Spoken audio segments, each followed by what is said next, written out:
اعوذ باللہ من الشیطان اللعین الرجیم بسم اللہ الرحمن الرحیم الحمد للہ الذی لا یفرح منع والجمود ولا یبدیہ اعطاء والجود اذ کل معط منتقص سواء وکل مانع مذموم ما خلا والمنان بفوائد النعم وأوائد المزید والقسم مختلف علیہ دہر فیختلف منہ الحال ولو کان فی مکان فیجوز علیہ الانتقال جلت عظمتہ والصلاة والسلام علی النبی الامی الخاتم لما سبق والفاتح لمن غلق المعلن الحق بالحق ابی القاسم محمد والصلاة والسلام علی اہل بیتہ الطیبین الطاہرین المعصومین المظلومین الذین اذھب اللہ عنہم الرجس وطہرہم تطہیرا اما بعد فقد قال سبحانہ وتعالی فی محکم کتابہ المجید ومتقن خطابہ الحمید وقولہ الحق بسم اللہ الرحمن الرحیم ویوم ندعو کل اناس بامامہم. ایک صلوات پڑھ دے محمد رات اس وقت کی دیسے کی مجلس کے لیے میں نے قرآن مجید کے جن الفاظ کی تلاوت کا شرف حاصل کیا ہے، صاف الفاظ میں قرآن یہ کہہ رہا ہے کہ دیکھو یاد رکھنا قیامت کے دن سب کو آنا پڑے گا اور بلایا جو جائے گا تو تم کو تمہارے امام کے ساتھ بلایا جائے گا. یہ امامت کا تعین بھی قرآن کر رہا ہے، لفظ امام بھی قرآن میں موجود ہے، لیکن دو طرح کے اماموں کا ذکر ہے. ایک تو وہ امام ہے کہ جو جنت کی طرف لے جاتے ہیں، ان کو بھی امام کہا گیا ہے، اور ایک وہ امام ہے کہ جو جہنم کی طرف لے جاتے ہیں اور ان کو بھی امام کہا ہے. تو یہ طے کرنا ذرا سا مشکل کام ہے کہ وہ بھی کہہ رہے ہیں کہ ہم امام ہیں اور یہ بھی کہہ رہے ہیں ہم امام ہیں. تو جو جہنم میں جانے کا خواہش مند ہو وہ ان کے پیچھے لگے، اور جو جنت والے ہو وہ سب کو معلوم ہے کہ جنت جو ہے وہ کس کے سونے سے جنت کا سودا ہو چکا. اور تو اب جو جنت کے امام ہیں ان کی صفت قرآن نے بیان کی ہے. ایک صلوات پڑھ دیجیے.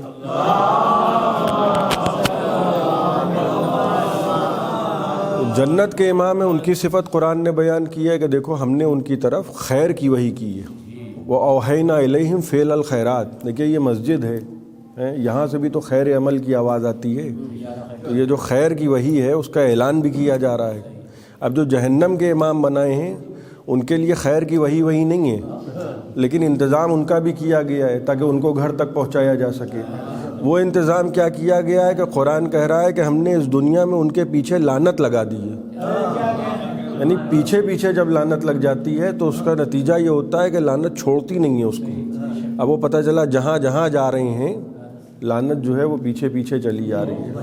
ہم نے امام بنانے کا طریقہ جو ہے، دیکھیے اللہ نے آدم کا پیکر بنایا. آدم کا پیکر خدا نے بنایا مٹی سے، اور آدم کو خلیفہ بھی بنا دیا. ایک صلوات پڑھیے محمد.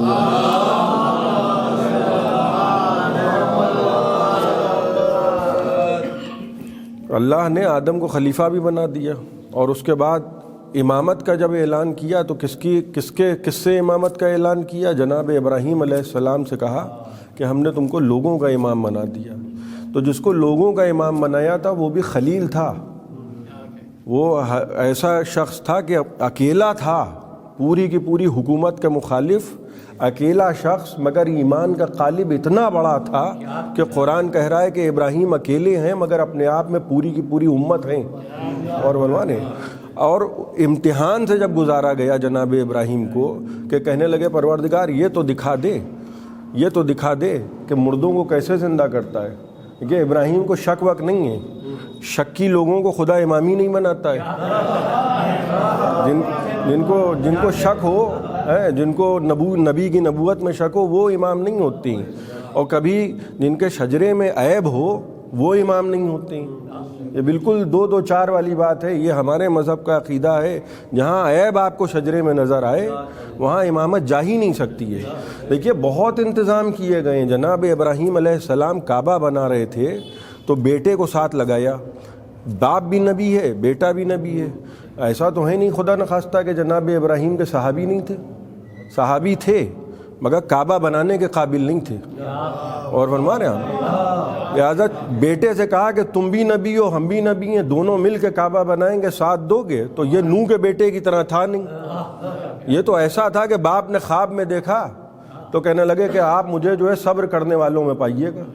یہی تو ہے نا، کیونکہ باپ بھی بیٹا یہ جانتا ہے کہ باپ کا خواب جو ہے وہ وحی ربانی ہے، باپ بیٹے مل کے کعبہ بنا رہے ہیں۔ اب دیکھیے کتنا پرانا انتظام کیا جا رہا ہے، باپ بیٹے جب مل کے کعبہ بنانے لگے، محنتیں کر رہے ہیں، ایک ایک پتھر اٹھا کے رکھ رہے ہیں، اور اس کے بعد جب فصیل کعبہ بلند ہو گئی، آخری پتھر رکھا تو وہاں جناب ابراہیم کھڑے ہوئے دعا کر رہے ہیں۔ بھائی جیسے کہتے ہیں نا دور اندیش ہونا چاہیے، انسان کو فیوچر کا سوچنا چاہیے۔ مسجد بنا رہے ہیں تو ہم یہ بھی تو سوچیں کہ بھائی 50 برس کے بعد یہاں نماز پڑھنے والا کون ہوگا؟ ایک فکر تو ہوتی ہے نا۔ کسی پتہ چلا ویرانے میں ہم کوئی بستی بسانے کھڑے ہو گئے تو لوگ یہ سوال تو کریں گے کہ بھائی اس کی دیکھ ریکھ کا انتظام بھی آپ نے کیا ہے؟ تو یہ جو جناب ابراہیم علیہ السلام کعبہ بنا رہے ہیں، کچھ تو نظر میں ہوگا، کچھ تو مستقبل ہوگا۔ وہاں جب کعبہ بنانے لگے تو کعبہ کی جب آخری پتھر رکھا خانہ کعبہ کا تو جناب ابراہیم نے دعا کی، کہنے لگے پروردگار ہم دونوں کو مسلم بنا دے۔ چھ جائے کہ پہلے سے مسلم تھے، وہ مسلم نہ ہوتے تو کعبہ کیسے بنا رہے ہوتے؟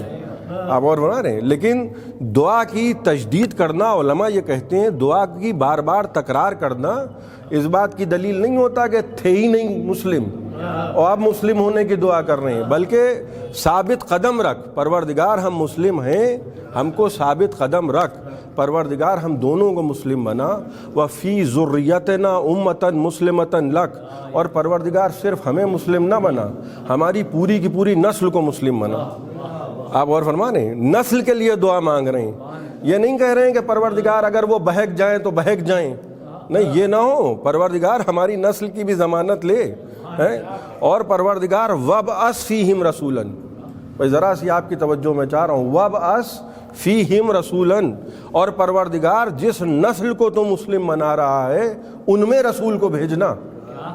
آپ غور فرما لیں، یعنی رسول کے لیے جو دعا کر رہے ہیں، پہلے کا پروردگار تو نسل کو مسلم بنا دے، یعنی پہلے شجرہ تو پاک ہو جائے پھر رسول کے آنے کی دعا مانگی جائے، اس لیے کہ اگر شجرے میں عیب ہوگا تو رسول آئے گا نہیں۔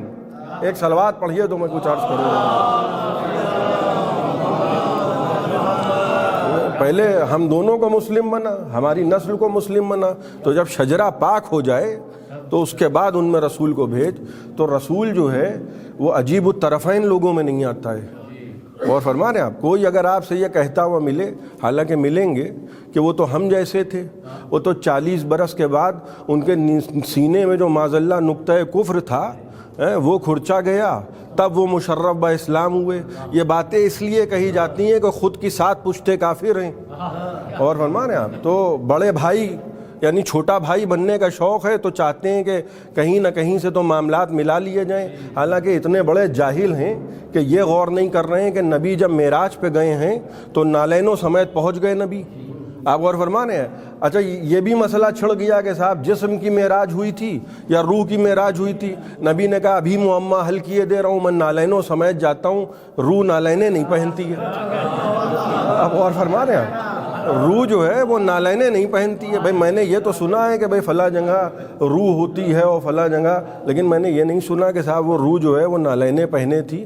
اور فرما رہے ہیں آپ، بھائی روح ہوتی ہے یہ میں مان رہا ہوں، تو معراج روحانی ہے کہ جسمانی ہے؟ رسول نے کہا دیکھو نالینوں سمیت جا رہا ہوں، اور یہ بھی دیکھ لینا موسیٰ اور تھے ہم اور ہیں، ہم نالینیں نہیں اتاریں گے، اور نالینیں اتارنا چاہیں گے بھی تو خدا اتارنے نہیں دے گا۔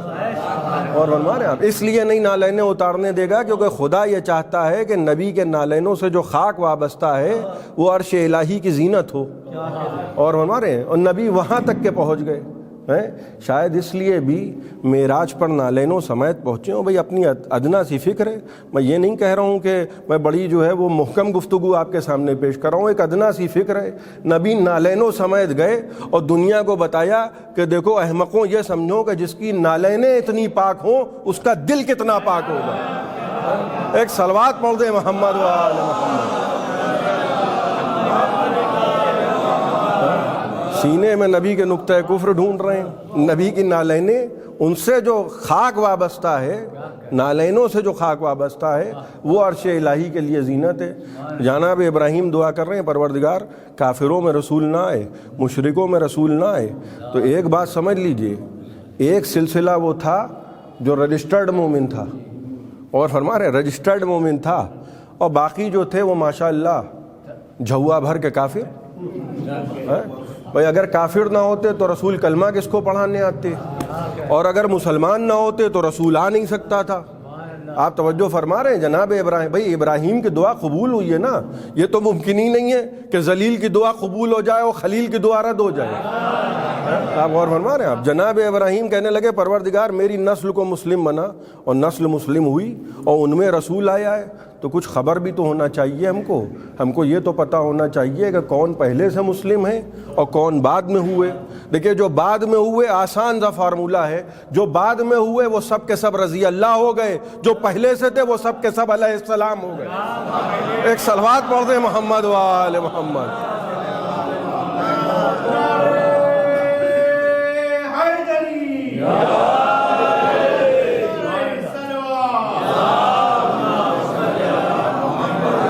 اب دیکھیے کعبہ تو بن گیا، لیکن جو بات میں عرض کر رہا تھا کہ بھائی مستقبل بھی ہے، کعبہ بنایا ہے۔ پہلے سجدہ ہوتا تھا بیت المقدس کی طرف، بیت المقدس جس کو ہم آپ اردو زبان میں گھسیٹ کے بیت المقدس کہتے ہیں، وہ ہے بیت المقدس۔ سجدہ پہلے ادھر ہوتا تھا، وہ تو نبی چاہتے تھے کہ سجدہ ادھر ہو۔ اب کیوں چاہتے تھے یہ بھائی نبی جانے اور نبی کا خدا جانے۔ تو جو نبی کا دل تھا، خدا نے کہا کہ بھئی ایسا ہے کہ ایک نماز اب ایسی ہو جائے کہ ایک رکعت سجدہ ادھر ہو اور ایک رکعت سجدہ ادھر ہو۔ اور فرمانے اب جب جبرائیل نازل ہوئے دوران نماز، تو یا وحی کو نبی نے سنا اور یا وحی کو علی نے سنا، اور باقی سب ایسے تھے جو خاندانی بہرے تھے، اور ہمارے کوئی سن نہیں پایا۔ قرآن کی آیتیں کیا کہہ رہی ہیں کہ بھئی تمہارا دل اگر چاہتا ہے کہ سجدہ ادھر ہو، بھئی دیکھیے آباء و اجداد تو نبی کے ہیں، نسل میں تو جناب ابراہیمی کے آئے ہیں نا رسول۔ اور مثلاً بزرگ نے دعا مانگی، خانہ کعبہ بنایا، دعا مانگی، کہنے لگے پروردگار، بھئی ذرا سی توجہ آپ کی چاہتا ہوں، کہیں گے پروردگار اس کو قبول کر لے، یہ خانہ کعبہ جو ہم نے باپ بیٹے نے مل کے بنایا ہے اس کو قبول کر لے، ہم دونوں کو مسلم بنا دے۔ ساری دعائیں قبول ہو رہی ہیں، ہم کو مسلم بنا دے، ہماری نسل میں رسول آئے، شجرے کو پاک کر دے، سب کچھ کہہ دیا، سب قبول ہو گیا۔ خدا کو خلیل کا یہ انداز اتنا اچھا لگا کہ جس پتھر پہ جناب ابراہیم علیہ السلام نے رسول کے آنے کی دعا مانگی تھی، اس پر رسول جناب ابراہیم کے قدم جو تھے وہ چھپ گئے۔ اور فرما رہے ہیں پتھر پر قدم چھپ گئے۔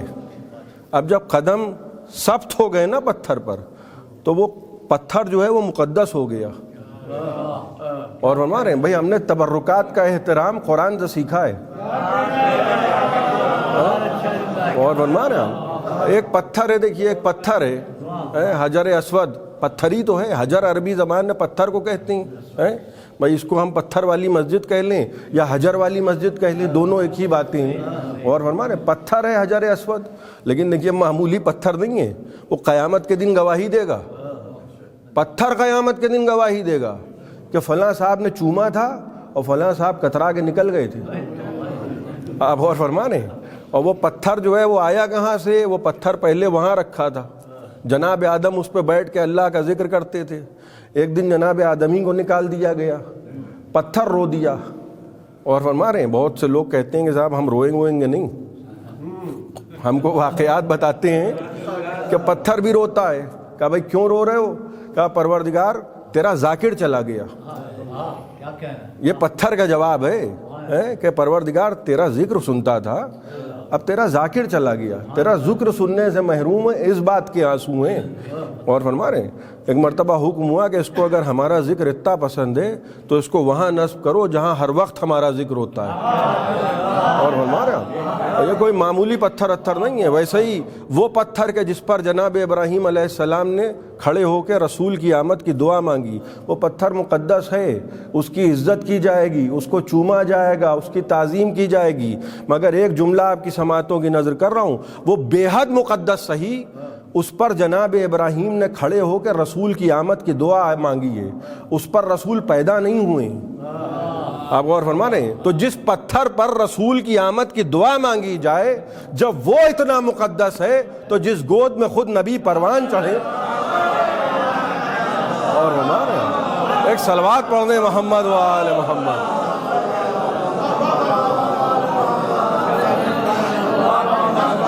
جس گود میں خود نبی آئیں اور اس شان سے ابو طالب نے پالا ہے رسول کو، اور فرما رہے ہیں بھائی جو کلمہ ڈھونڈ رہا ہے وہ انشاءاللہ ڈھونڈتے ڈھونڈتے خود کھو جائے گا، ہمیں اس کی فکر ہی نہیں ہے۔ آپ ڈھونڈتے رہیے کلمہ، ڈھونڈتے رہیے کلمہ۔ یہاں تعلقات جناب ابو طالب کے خدا سے ایسے ہیں، ابھی دیکھیے ہنگامہ ہو جائے گا، کتنا بڑا ہنگامہ ہو جائے گا، پتہ چلا کہ کوئی نجیب الطرفین ہو، اچھا کچھ باتیں تو کہیں نہیں جاتی ہیں، آپ ایسے ہی سمجھ جاتے ہیں تو وہ ضرورت ہی نہیں ہے کہنے کی۔ کوئی نجیب الطرفین ہو، پتہ چلا مسجد کا متولی بنا دیا گیا، تو لوگ کہیں گے کہ صاحب ان کو کیسے بنا دیا آپ نے، بھائی یہ تو مسلمان تو ہیں نہیں، ان کو کیسے آپ نے بنا دیا؟ تو جب کوئی نجیب الطرفین مسجد کا متولی نہیں ہو سکتا ہے تو ابو طالب کے پاس خانہ کعبہ کی چابیاں کیسے ہیں؟ بھئی مسجد شبیہ کعبہ، مسجد جو ہے یہ نخل ہے کعبے کی، شبی۔ ایک تو یہ طے ہو گیا کہ شبی بنانا حرام نہیں ہے، اور فرمانے یہ جو 24 نمبر والے کہتے ہیں کہ شبی بنانا حرام ہے، مسجد ہے کعبے کی شبی، ابراہیم نے تو کعبہ بنایا تھا، آپ بنا نہیں سکتے ہیں کیونکہ آپ ابراہیم جیسے نہیں ہیں، تو جب آپ ابراہیم جیسے نہیں ہیں تو آپ محمد عربی جیسے کیسے ہو جائیں گے؟ اور فرمانے جب پتھر پہ دونوں دعا مانگی ہے جناب رسول خدا کی آمد کی، جناب ابو طالب نے اس شان سے پالا ہے پیغمبر کو، اس شان سے پالا ہے۔ بھائی اس مجلس کے لیے اعلان ہوتا، میں مثال آپ کو دے رہا ہوں، چھوٹے بھائیوں کے لیے بزرگ مجھ سے بہتر جانتے ہیں، اس مجلس کے لیے اعلان ہوتا کہ بھائی فلاں صاحب آیت اللہ صاحب پڑھیں گے، اب وہ آ ہی نہیں پائے، میں ایک مثال دے رہا ہوں، اور پتہ چلا مجلس جو ہے وہ آپ نے مجھے برداشت کیا ہے، لیکن ان کو یہ پتہ چلا کہ بھائی وہ صاحبزادے نے نبھا لی مجلس، تو انہوں نے کہا کہ بھائی میں نے سنا آپ نے جو ہے وہ کمی میری پوری کر دی، ایسا لگ رہا تھا کہ میں ہی پڑھ رہا ہوں، تو یہ جملہ میری تعریف ہے یا میری مذمت ہے؟ اور فرما رہے ہیں آپ، یہ میں میری مثال جو ہے بھائی اس سے بہتر میں مثال میرے ذہن میں ہے نہیں، کیا ایسا لگ رہا تھا میں ہی پڑھ رہا ہوں، یہ تو انہوں نے میری تعریف کر دی کہ بھئی ایسا لگا آپ نے تو کمی نہیں محسوس ہونے دی، ایسا لگ رہا تھا کہ میں ہی پڑھ رہا ہوں، تو یہ تعریف ہے، تنقید نہیں ہے۔ تو ابو طالب نے محمد کو اس طرح پالا کہ قدرت نے کہا ایسا لگ رہا ہے میں پال رہا ہوں۔ ایک صلوات پڑھ دیں محمد و آل محمد۔ کیا انداز ہے پالنے کا، پالنے کا انداز آپ دیکھ رہے ہیں کہ اے ابو طالب تم نے نہیں پالا ہے، پالا تم نے مگر تم نے پالا ہی نہیں ہے، حبیب میرا ہے وہ اور بات کہ بھتیجا تمہارا ہے، تم نے اس طرح پالا کہ ہماری کمی محسوس نہیں ہونے دی۔ بھائی یہ شان ہے محمد عربی کی۔ ہم جب حسن حسین کے فضائل بیان کرتے ہیں تو کچھ لوگ ایسے ہوتے ہیں کہ دیکھیے چڑھ تو جاتے ہیں، مسئلہ یہ ہے کہ وہ تعریف کرنا تو چاہتے ہیں لیکن پھر وہ رذائل کا انبار ہے، فضائل ہی نہیں، تو اب ان کو غصہ بھی آتا ہے، آخر میں کہتے ہیں کہ ارے بھائی ایسے کیوں نہ ہوتے سیدنا حسن اور سیدنا حسین، آخر میں یہ جلا ہوا جملہ ہے اور فرما رہے ہیں گرم مسالے والا، کہ ایسے کیوں نہ ہوتے سیدنا حسن اور حسین، آخر نبی کی گود کا اثر تو ہوگا۔ اب جلن بھی ہے، کچھ کہہ بھی نہیں سکتے ہیں کیونکہ کوئی اور نواسا نہیں ہے، ہوتا تو کربلا کے میدان میں ضرور آ جاتا، اور فرمانے آپ کوئی اور ہے نہیں، تو کہنے لگے کہ بھئی ایسا کرو کہ سارے جو تعریف ہے وہ نبی کے جھولی میں ڈال دو کہ ایسے اس لیے ہیں کیونکہ انہوں نے پالا تھا۔ میں پلٹ کے پوچھنے کو دل چاہتا ہے کہ وہ تو سیدنا حسن اور سیدنا حسین اس لیے اچھے ہو گئے کہ ان کو آن حضرت نے پالا تھا، یا آن حضرت اتنے اچھے کیسے ہو گئے کیونکہ ان کو ابو طالب نے پالا تھا۔ آپ غور فرما رہے ہیں بھائی گود کا اثر، پرورش کا اثر، پرورش کا اثر، گود کا اثر آسان مسئلہ نہیں ہے۔ محلے والے نبی کو نہیں پالیں گے، محلے والے نبی کو نہیں پالیں گے، ہر ایک کی گود میں نبی نہیں پروان چڑھے گا۔ انبیاء نے بڑی فکر کی ہے، بہت پریشان ہوئے ہیں انبیاء، اور نبی کا ہر رشتہ دار اچھا ہوتا نہیں نبی کا ہر رشتہ دار اچھا ہوتا نہیں ہے، یہ تو سب کو پتہ ہے، ابو لہب کی قسم، ابو جہل کی قسم، ہر رشتہ دار اچھا نہیں ہوتا ہے۔ اتنا پریشان ہے، سورہ مریم کی آیتیں ہم کو بتا رہی ہیں، اتنا پریشان ہے، ایک نبی کے محراب میں آ کے دعا کرنے لگا، کہنے لگے پروردگار اولاد نہیں ہے میری۔ سورہ مریم کی آیتیں گواہی دے رہی ہیں۔ اچھا چپکے گفتگو کر رہے تھے، وہ چاہتے ہی نہیں تھے کسی کو پتہ چلے۔ صحابی بہت تھے ان کے، مگر صحابی اس قابل نہیں تھے کہ ممبر پہ بیٹھ جاتے۔ بھئی صحابی اور ہے، مولا اور ہے، یہ تو سیدھی بات ہے نا۔ اس قابل کوئی نہیں تھا کہ ممبر پہ بیٹھ جاتا۔ تو کہنے لگے پروردگار میری کوئی اولاد نہیں ہے، بیوی جو ہے وہ ایک سن تک پہنچ چکی ہے، اور میں کیا کروں، نسل ہے نہیں۔ اور عجیب جملہ کہہ دیا، کہنے لگے پروردگار انی خفت الموالی من ورائی۔ یہ کون دعا کر رہا ہے محراب میں کھڑے ہو کے؟ جناب زکریا۔ کیا کہنے لگے؟ پروردگار انی خفت الموالی من ورائی، پروردگار میں اپنے بے دین رشتہ داروں سے ڈرتا ہوں۔ اس جملے نے شجرہ کھول دیا۔ اور فرمانے آپ دیکھیے ہر رشتہ دار محترم نہیں ہوتا، اسی لیے ہم نبی کے رشتہ داروں کو نہیں مانتے، ہم نبوت کے رشتہ داروں کو مانتے ہیں۔ آپ زیارتوں کے جملے پڑھ لیجئے، زیارتوں کے جملے کیا ہیں؟ السلام علیکم یا اہل بیت النبوہ، اے نبوت کے اہل بیت تم پر سلام۔ یہ جو غدیر میں علی کی ولایت کا اعلان ہے، یہ ولایت علی کا اعلان نہیں ہے، یہ محمدیت کا مستقبل ہے، یہ قیامت تک جو جائے گا نا سلسلہ، یہ وہ مستقبل ہے۔ اور فرمانے آپ کہنے لگے پروردگار میرے رشتہ دار بے دین ہیں، میں ڈرتا ہوں کہ کہیں ایسا نہ ہو کہ میرے اس دنیا سے جانے کے بعد یہ رشتہ دار میرے آ کے رشتہ ثابت کر کے کہ دیکھو ہم ان کے یہ ہیں، ہم ان کے وہ ہیں، لہٰذا ہم ممبر پہ بیٹھیں گے، یہ نہ ہو جائے۔ اچھا جناب زکریا تو محراب میں کھڑے ہو کے دعا مانگ رہے تھے، ایک فرشتے کو اوپر سے آ کے کہنا چاہیے تھا کہ زکریا تم کو یہ بھی نہیں معلوم کہ ہم نے تو انبیاء کو انبیاء کا وارث بنایا ہی نہیں ہے، ایسا کرو کہ چھتے میں بٹھا دو لوگوں کو۔ بھائی جو ہوتا چلا آیا ہے میں وہی کہہ رہا ہوں، اور جس کو یہ مناسب سمجھیں اس کو بنا لیں۔ بلکہ ایک فرشتہ آیا اور فرشتے نے جناب زکریا سے کہا کہ بھائی تم اپنے بڑھاپے کی فکر نہ کرو، تمہاری بیوی کا کوئی بھی سن ہو ہمیں اس سے مسئلہ نہیں ہے۔ انا نبشروک بغلام، ہم تمہیں ایک بچے کی بشارت دیتی ہیں۔ اور فرما رہے ہیں آپ ہم تمہیں ایک بچے کی بشارت دیتے ہیں، انا نبشروک بغلام اسمہ یحییٰ، اور ہم نام بھی بتائے دے رہے ہیں، اس کا نام یحییٰ ہوگا، کیونکہ ولی ہے وہ ہمارا۔ معلوم ہوا جب اللہ ولی عطا کرتا ہے تو نام ماں باپ نہیں رکھتے بلکہ خدا رکھتا ہے۔ اب خانہ کعبہ پہ واپس چلے آئیے۔ 13 رجب کو ایک بچہ پیدا ہوا، رجب کا مہینہ ابھی گزرا ہے، 13 رجب آپ منا رہے تھے، 13 رجب کو ایک بچہ پیدا ہوا۔ اور فرمانے کون ہے یہ بچہ؟ یہ فاطمہ بنت اسد خانہ کعبہ میں ہیں، ابو طالب خانہ کعبہ کے متولی ہیں، مگر چابیاں لے کے دروازے سے نہیں گئیں۔ اور فرمانے آپ گھر میں چابیاں رکھی ہوں گی، مگر چابیاں لے کے شوہر سے یہ نہیں کہا کہ چابیاں دو، ہم دروازہ کھول کے جائیں، اللہ کا حکم آیا ہے۔ دروازے سے وہ جاتے ہیں جن کو کچھ لینا ہوتا ہے۔ اور فرمانے آپ ان کو دروازے کی ضرورت نہیں ہے، ان کو دیوار اس لیے شق کرنا ہے کیونکہ یہ حیدر کی ماں ہے۔ اور فرمانے اب جب بچہ پیدا ہوا تو ابو طالب بھی بڑے اطمینان سے بیٹھے ہیں۔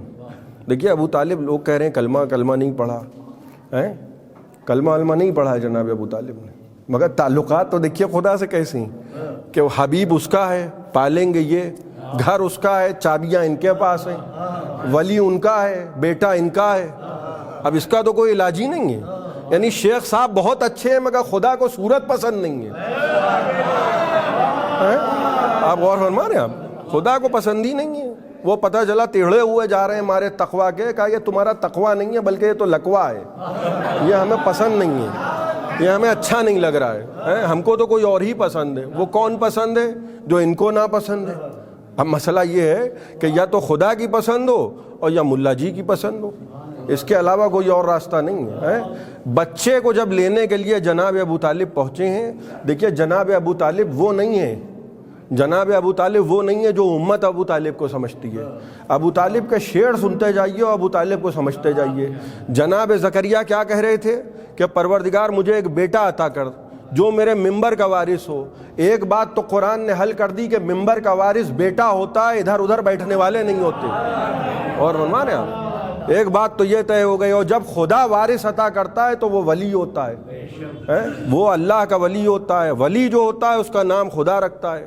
ابو طالب یہ پورا مسئلہ جانتی ہیں، لہذا جب مولا علی کو لینے کے لیے پہنچے ہیں تو ایک مرتبہ ہاتھ میں بیٹے کو لیا تو یہ نہیں کہہ رہے ہیں کہ فاطمہ بنت اسد میں نے یہ نام سوچا ہے، میں نے وہ نام سوچا ہے، یہ بچہ ان سے ملتا ہے، میں نام چچا پہ رکھ دوں، میں نام ماموں پہ رکھ دوں، مثال کے طور پہ میں نام دادا پہ رکھ دوں، بلکہ ایک مرتبہ ہاتھوں کو اٹھایا، کہنے لگے پروردگار ماذا تری فی اسم ذی الصبی، پروردگار تو بتا کہ میں اس بچے کا نام کیا رکھوں۔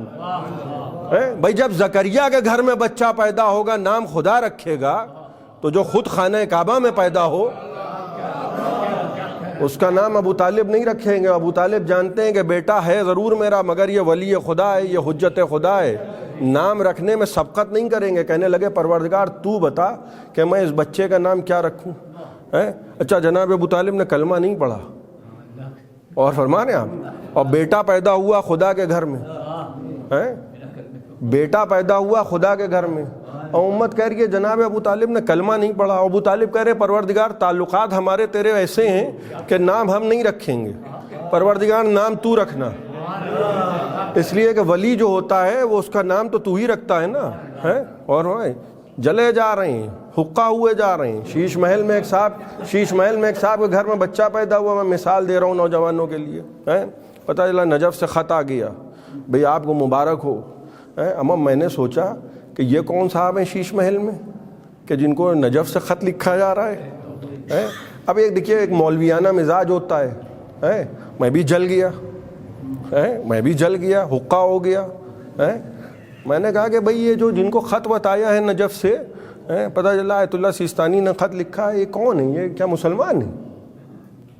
اور فرما رہے آپ، میں نے ان کے کلمے ہی پہ سوال اٹھا دیا، میں نے کہا کیا مسلمان ہیں؟ تو لوگ کہیں گے کہ عجیب آدمی آپ، وہ کوئی دامودر داس ہوتے تو آیت اللہ سیستانی نے ان کو جانتے بھی نہ ہوتے۔ میں مثال دے رہا ہوں، نجف میں بیٹھا ہوا آیت اللہ، ان کو کیا جانے صاحب، آپ نے بھی کمال کر دیا۔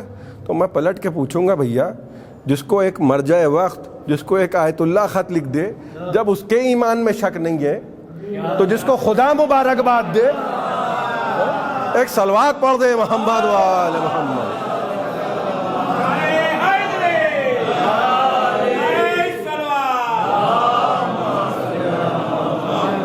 اور فرمانے اب یہی سلسلہ ہے، کعبے سے لے کر اور کہیں بھی چلے جائیے، اس قبلے سے لے کر اس قبلے تک ایک بیٹی رسول کو دے دی، اور یہ تو سب نے سنا ہے بچپن سے کہ اگر علی نہ ہوتے تو سیدہ کا کوئی کفو نہ ہوتا۔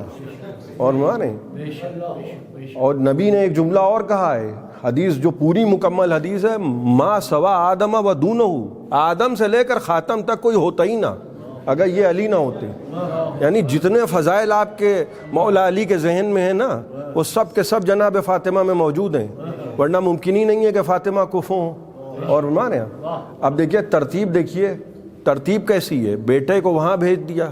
دیکھیے جناب ابراہیم نے دعا مانگی تھی، خانہ کعبہ بنا رہے تھے، کہنے لگے یہی تو دعا مانگی تھی نا، ابھی جو میں نے قرآن کی آیت آپ کی خدمت میں پڑھی کہ پروردگار میری نسل میں نبی کو بھیج، یہی دعا مانگی تھی کہ پروردگار میری نسل میں نبی کو بھیج۔ نبی کو بھیجا اس نے، مگر کعبے میں نہیں بھیجا۔ آپ غور فرما رہے ہیں، آپ نبی کو بھیجا، ابراہیم کی دعا قبول ہوئی، پوری کی پوری نسل کو مسلم بنا دیا، اور نسل ابراہیم میں رسول کو بھیجا، مگر جس کعبے کو بناتے وقت ابراہیم نے دعا مانگی تھی اس کعبے میں نہیں بھیجا، اس کعبے میں بھیجا علی کو۔ پھر نبی کو کہاں بھیجا؟ نبی کو بھیجا ابو طالب کے گھر میں۔ خدا کی قسم، اللہ کی حکمت، ولی کو پیدا کیا اپنے گھر میں اور نبی کو پیدا کیا ابو طالب کے گھر میں۔ بھئی ایک جملہ آپ کی سماعتوں کی نظر کر رہا ہوں، دل کہتا ہے کہ جو ابراہیم کو پسند تھا وہاں علی کو بھیجا، اور جو خود خدا کو پسند تھا وہاں نبی کو بھیجا۔ ایک صلوات پڑھ دے محمد وآل محمد۔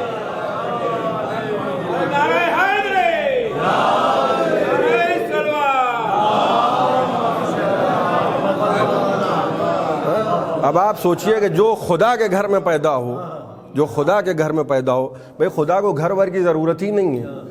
نہج البلاغہ میں امیر المومنین فرماتے ہیں کہ وَلَوْ كَانَ فِي مَكَانٍ لَيَجُوزُ عَلَيْهِ الْانتِقَالِ، اللہ اگر کسی ایک جگہ ہوتا تو اس کو حرکت لازم ہوتی، جو ادھر جائے ادھر جائے وہ خدا نہیں ہوتا۔ اور فرما رہے ہیں وہ دوسروں کے خداؤں کی میں بات نہیں کر رہا ہوں، میں اس توحید کی بات کر رہا ہوں جو ہم کو بذریعہ اہل بیت ملی ہے۔ اور فرما رہے ہیں آپ، جب امیر المومنین سے کسی نے کہا کہ آپ تو ایسی باتیں کر رہے ہیں کہ جیسے لگ رہا ہے کہ آپ نے خدا کو دیکھا ہو، کہا علی اس کی عبادت نہیں کرتا جس کو نہ دیکھا ہو۔ آپ غور فرما رہے ہیں؟ کہنے لگے علی اس کی عبادت نہیں کرتا جس کو نہ دیکھا ہو، تو کہنے لگے کیسے دیکھا؟ کہ ان آنکھوں سے نہیں دیکھا بلکہ دل کی آنکھوں سے دیکھا۔ اور فرما رہے ہیں آپ، جناب ابراہیم علیہ السلام کے بنائے ہوئے کعبے میں کون آ گیا؟ علی آ گئے۔ بیٹی کفو ہے، اسی لیے جو انتظام کیا جا رہا ہے وہ اتنا بلند کیا جا رہا ہے۔ وہ کیسے انتظام کیا جا رہا ہے؟ نبی کو وہاں بلا لیا گیا معراج پر، اور نبی سے کہا جا رہا ہے نالینوں سمیت آؤ، بھئی یہ گھر ہے تمہارا، بھئی آپ نالینیں اتار کے آئیں گے، کیوں؟ کیونکہ یہ مسجد ہے، مگر نبی کے لیے یہ حکم نہیں ہے۔ اور فرما رہے ہیں آپ، اس لیے کہ جو عرش الہی پہ نالینیں نہ اتارے، آپ غور فرما رہے ہیں آپ، بھئی احترام مسجد ہمارے لیے، مگر نبی سے کیا کہا جا رہا ہے؟ وہ نور ہے، نور محض، جہاں جبرائیل بھی کہہ رہے ہیں کہ پروردگار اے اللہ کے رسول اب اس کے آگے بڑھوں گا تو گئے بالوں پر۔ جبرائیل بھی بتا رہے ہیں کہ دیکھیے ہر ایک کا ایک دائرہ ہوتا ہے، حد سے آگے نہ بڑھ جائیے گا۔ نبی بھی یہ نہیں پوچھ رہے ہیں کہ یہ بتاؤ جبرائیل نیچے سے لے کر آ گئے ہو 7ویں آسمان پر، یہ تو بتاؤ کدھر جانا ہے، یہاں سے بھاگے جا رہے ہو انہی کی طرح۔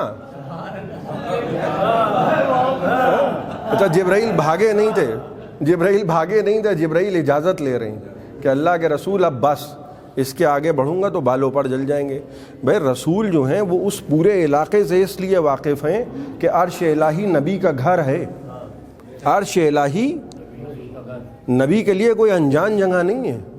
وہ اور ہوتے ہیں جو راستے پوچھتے ہیں، نبی وہاں جو گئے ہیں تو اپنے گھر گئے، اسی لیے بے تکلفی میں نالینوں سمیت گئے۔ اور فرما رہے ہیں آپ، اسی لیے بے تکلفی میں نالینوں سمیت گئے، اس لیے کہ جو اپنے گھر آئے گا اس کو کیا ضرورت ہے لاکھ مہنگا قالین بچھاؤ، وہ تو اس کی مرضی ہے، نالینیں اتارے یا نہ اتارے۔ اور میں آپ کو دلیل دے رہا ہوں، دیکھیے عرش اگر نبی کا گھر نہ ہوتا، معاف فرمائیے گا، دیکھیے میں یہ نہیں سمجھیے گا کہ میں کسی کو کہہ رہا ہوں، میں تو ایک عام بات کر رہا ہوں، چپکا اپکا نہیں رہا ہوں کسی پہ، سیدھی سیدھی بات ہے۔ یہ تو ہم نے طریقہ نکالا ہے کہ شادی ہو تو میرج ہال سے ہو، یہ تو ہمارا طریقہ ہے نا کہ صاحب اب ہو سکتا ہے مجبوری بھی ہو، میں وہ نہیں کہہ رہا ہوں، لیکن یہ کسی نبی کی سنت نہیں ہے، یہ کسی امام کا طریقہ نہیں ہے۔ کہنا یہ چاہ رہا ہوں اسلامی شریعت میں بیٹی کا عقد باپ کے گھر سے ہوتا ہے۔ آپ نے غور فرمایا؟ اسلام میں بیٹی کا عقد کہاں سے ہوگا؟ باپ کے گھر سے۔ مگر فاطمہ کا عقد کہاں ہوا؟ عرش الہی پر۔ اس لیے ہوا کہ عرش الہی ہمارے لیے عرش ہے، نبی کے لیے نبی کا گھر ہے۔ ایک صلوات پڑھ دیں محمد وآل محمد۔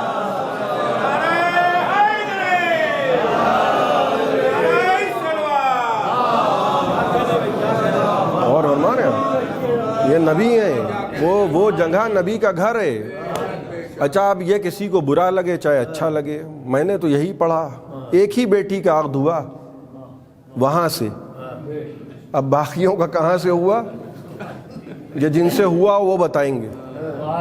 غور فرما رہے ہیں آپ، لیکن جس بیٹی کا عقد عرش الہی سے ہوا، اور پڑھنے والا کون ہے؟ صیغے جاری کرنے والا کون ہے؟ خود خدا۔ کیوں؟ کیونکہ یہ ہے خاتون جنت۔ خدا کی قسم دنیا ختم نہیں ہو سکتی، دنیا ختم نہیں ہو سکتی جب تک رسول کی یہ بیٹی اس محمل پہ نہ آ جائے اور نبی کے سامنے آ کے نہ کھڑی ہو جائے، دنیا نہیں ختم ہو سکتی۔ کیوں؟ کیونکہ ہمارے لیے نبی کی بیٹی ہے، مگر اللہ کیا کہہ رہا ہے کہ یہ حجت خدا ہے۔ 11 امامتیں ہم پر حجت ہیں، 11 امامتیں، اور 11 امامتوں پر فاطمہ حجت ہیں۔ اور فرما رہے ہیں آپ، اور جب سواری آ کے رسول کی سواری کے سامنے رکے گی تو رسول کہیں گے بیٹی یہ بتاؤ، رسول کے جملے ہیں، شافع روز محشر، ساری دنیا کی آخری امید رسول، وہ کہہ رہے ہیں بیٹی یہ تو بتاؤ کہ میری امت کے لیے سامان شفاعت کیا لائی ہو؟ اور بیٹی کہے کہ بابا آپ کی امت کے لیے سامان شفاعت یہ میرے بیٹے ابو الفضل العباس کے 2 کٹے ہوئے ہیں۔ اور فرمانے ایسی بیٹی ہے، باپ اٹھ کے کھڑا ہو رہا ہے، ایسی بیٹی ہے یہ تعظیم میں نبی نہیں اٹھ کے کھڑے ہو رہے ہیں، باپ نہیں اٹھ کے کھڑا ہو رہا ہے، یہ نبوت اٹھ کے کھڑی ہو رہی ہے۔ آپ غور کریں، جب جناب سیدہ دربار میں گئی ہیں تو واپس آ کے کیا کہا تھا؟ اے ابو الحسن، کسی نے ہم کو بیٹھنے کے لیے بھی نہیں کہا، اس قوم کے رونے کو یہی بات بڑی ہے، زہرا بھرے دربار میں حق مانگ رہی ہیں۔ مگر میں کہوں گا بی بی، آپ نے دربار میں جا کے حق مانگا، آپ کو کسی نے بیٹھنے کے لیے نہیں کہا، مگر سر پہ چادر تھی۔ آج جس بی بی کی تاریخ شہادت ہے، یعنی ثانی زہرا زینب کبریٰ، خدا کی قسم 72 گھنٹے قافلہ کھڑا رکھا گیا۔ شام کے بازار کے صدر دروازے پر قافلے کو 72 گھنٹے کھڑا رکھا گیا، اور بیٹھنے کی بھی اجازت نہیں ہے، بیٹھنے کی اجازت نہیں ہے۔ یہ جو فضائل و مصائب ہم مجلسوں میں، 40ویں کی مجلسوں میں، سیوم کی مجلسوں میں، برسی کی مجلسوں میں اس لیے بیان ہوتے ہیں کہ یہ بہترین ایصال ثواب ہوتے ہیں مرنے والے کے لیے۔ ولو ذکر ہو کہ مجلس فلاں صاحب کی ہے، لیکن ذکر اس کا نہیں ہوتا ہے، ذکر وہ ہوتا ہے جو خود اس کو محبوب تھا۔ سید سجاد 40 برس روئیں، پانی دیکھتے ہیں اور روتے ہیں، کچھ کھانے کو آتا ہے دیکھتے ہیں اور روتے ہیں، ہائے میرا بابا بھوکا مارا گیا، ہائے میرا بابا پیاسا مارا گیا۔ 72 گھنٹے جب قافلہ کھڑا رکھا گیا، کیوں کھڑا رکھا گیا؟ کیونکہ بازار کو سجایا جا رہا ہے۔ اور یہ لٹا ہوا قافلہ، سید سجاد ہاتھوں میں ہتھکڑیاں، پاؤں میں بیڑیاں۔ جب بھی کسی نے پوچھا کہ مولا سب سے زیادہ مصیبت کہاں پڑی، کربلا کا ذکر بعد میں کرتے تھے، شام کا ذکر پہلے کرتے تھے۔ الشام الشام الشام۔ اللہ کی قسم جناب زینب پہ کیا گزری جب یہ لٹا ہوا قافلہ واپس آیا۔ جب یہ لٹا ہوا قافلہ واپس آیا تو جناب زینب اپنے گھر نہیں گئیں، جناب زینب جناب زین العابدین کے گھر میں رکی رہیں۔ اور جناب زین العابدین کا طریقہ یہ تھا کہ روز مجلس ہوتی ہے گھر میں، روز مجلس ہوتی ہے، سب آتے ہیں، ہجوم ہے، ذکر مصائب سید الشہداء ہو رہا ہے، سب اٹھ کے چلے جاتے تھے۔ اور جناب زینب کے شوہر جناب عبداللہ بیٹھے رہتے تھے۔ روز یہی ہوتا تھا کہ جناب زینب کے شوہر جناب عبداللہ بڑی دیر تک بیٹھے۔ ایک روز چوتھے امام نے کہا کہ پھپھا جان سب اٹھ کے چلے جاتے ہیں مجلس کے بعد، میں یہ دیکھتا ہوں کہ آپ بڑی دیر تک بیٹھے رہتے ہیں، مجھے محسوس ہوتا ہے کہ آپ کچھ کہنا چاہتے ہیں، کہہ نہیں پاتے ہیں۔ ایک مرتبہ رو کے کہنے لگے سید سجاد، میں کہنا چاہتا ہوں مگر مجھے اس بات کا بھی احساس ہے کہ تمہاری پھوپھی کا دل بہت دکھا ہوا ہے، کہیں ایسا نہ ہو کہ میری کوئی بات ان کو مزید، ان کے دکھے دل کو مزید دکھا دے۔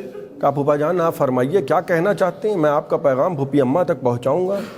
تو ایک مرتبہ ہاتھوں کو جوڑ کے کہنے لگے سید سجاد، جب سے یہ لٹا ہوا قافلہ واپس آیا ہے زینب کبھی اپنے گھر نہیں آئیں، جب سے قافلہ آیا ہے تمہارے گھر میں ان کا قیام ہے۔ سید سجاد اپنی پھوپھی سے کہنا کہ مناسب سمجھیں تو کسی دن اپنے گھر بھی تشریف لے آئیں۔ کہنے لگے پھوپھا جان میں آپ کا پیغام پھوپھی اماں تک پہنچاؤں گا۔ آ کے پھوپھی کی خدمت میں کہنے لگے پھوپھی اماں بابا کی مجلس ہوتی ہے، سب اٹھ کے چلے جاتے ہیں مگر پھوپھا جان بڑی دیر تک بیٹھے رہتے ہیں، آج جب میں نے پوچھا تو کہنے لگے کہ میری اپنی پھوپھی تک یہ پیغام پہنچا دینا کہ کبھی اپنے گھر بھی تشریف لائیں۔ خدا کی قسم جناب زینب نے جو جملہ بیان کیا وہ آپ کو رلا دے گا۔ کہنے لگی سید سجاد کون سا گھر، کس کا گھر؟ سید سجاد میرا بھیا مارا گیا، کربلا میں میرا گھر اجڑ گیا۔ کہنے لگے پھوپھی جان اگر مناسب سمجھیے تو پھوپھا جان کو برا معلوم ہوگا، مناسب سمجھیے تو کچھ دیر کو صحیح گھر تشریف لے جائیے۔ کہا میرے لال تم امام وقت ہو، تم کہتے ہو تو ہم ضرور جائیں گے۔ لیجئے جناب زینب امام زین العابدین کے گھر سے نکلی، وہیں سامنے جناب عبداللہ کا گھر میں داخل ہوئی۔ ایمان سے بتائیے جب ماں گھر میں داخل ہوئی ہوگی تو در و دیوار کو بڑی حسرت بھری نگاہوں سے دیکھا ہوگا۔ یہ وہ بی بی ہے جو اپنے بچوں کے لاشوں کے درمیان فاصلہ کروا کے جناب زینب نے سجدہ کیا، اور سجدے کے عالم میں کیا کہا؟ پروردگار میرے بچے قربان، میرا بھائی سلامت۔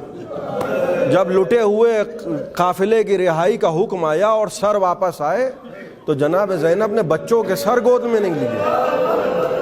بیویوں نے کہا لگتا ہے ان بچوں کی ماں مر گئی ہے۔ کہا بچوں کی ماں میں ہوں، مگر مجھے اس کا پرسا دو جس کی ماں نے اسے چکیاں پیس کے پالا تھا۔ جناب زینب آئیں، در و دیوار کو بڑی حسرت بھری نگاہوں سے دیکھا۔ صبح کا وقت تھا، جناب عبداللہ کسی کام کے سلسلے میں گھر سے باہر گئے تھے۔ جناب زینب وہیں صحن خانہ میں بیٹھ گئیں۔ صبح کا سورج جو طلوع ہوا وہ اپنے شباب کے ساتھ جب شام کو غروب ہونے لگا، جناب زینب دھوپ میں بیٹھی رہیں، سائے میں نہیں بیٹھی ہیں۔ جس نے علی اکبر کے سینے کی برچھی کی انی میں سورج کی شعائیں جاتے ہوئے دیکھی ہو، وہ سائے میں کیسے بیٹھے؟ شام کو جب جناب عبداللہ گھر سے واپس آئے، بس میں نے آپ کی زحمتوں کو تمام کیا، خدا آپ کو کوئی غم نہ دے سوائے غم سرکار سید الشہداء۔ شام کو جب جناب عبداللہ گھر میں آئے تو جیسے ہی دروازہ کھولا ایک مرتبہ دیکھ کے کہنے لگے بی بی تم کون ہو؟ میرے گھر میں کیا کر رہی ہو؟ ایک مرتبہ سر کو اٹھا کے کہنے لگی عبداللہ اب کیوں پہچانو گے عبداللہ؟ اب زینب کی شناخت کے ذریعے کہاں رہے؟ اب عباس کہاں رہے؟ اب علی اکبر کہاں رہے؟ اب قاسم کہاں رہے؟ اب حسین کہاں رہے؟ کہنے لگے خدا کی قسم بی بی جب یہ قافلہ گیا تھا تو آپ کے سر کے بال سیاہ تھے، آج میں آپ کو اس عالم میں دیکھ رہا ہوں کہ سر کے بال سفید ہو گئے۔ کہنے لگی عبداللہ میں نے اتنے مصائب کربلا میں برداشت کیے، علی اکبر کے سینے میں برچھی کی انی ہم نے دیکھی، عباس کے کٹے ہوئے بازو ہم نے دیکھے، 6 مہینے کا جنازہ ہم نے 6 مہینے کے بچے کا جنازہ ہم نے دیکھا، بھائی کی گردن پہ خنجر ہم نے دیکھا۔ اے عبداللہ یہ بتاؤ مجھے بلایا کیوں ہے؟ عبداللہ یہ بتاؤ مجھے بلایا کیوں ہے؟ عبداللہ اون و محمد کے متعلق سوال کرنے کے لیے مجھے بلایا ہے؟ عبداللہ بچے اگر اتنے عزیز تھے تو ساتھ بھیجا نہ ہوتا۔ عبداللہ اگر بچے اتنے عزیز تھے اون و محمد تو ساتھ نہ بھیجا ہوتا۔ عبداللہ میں نے اون و محمد کو بھیا پر قربان کر دیا، مگر افسوس کہ میرا بھائی پھر بھی نہ بچا۔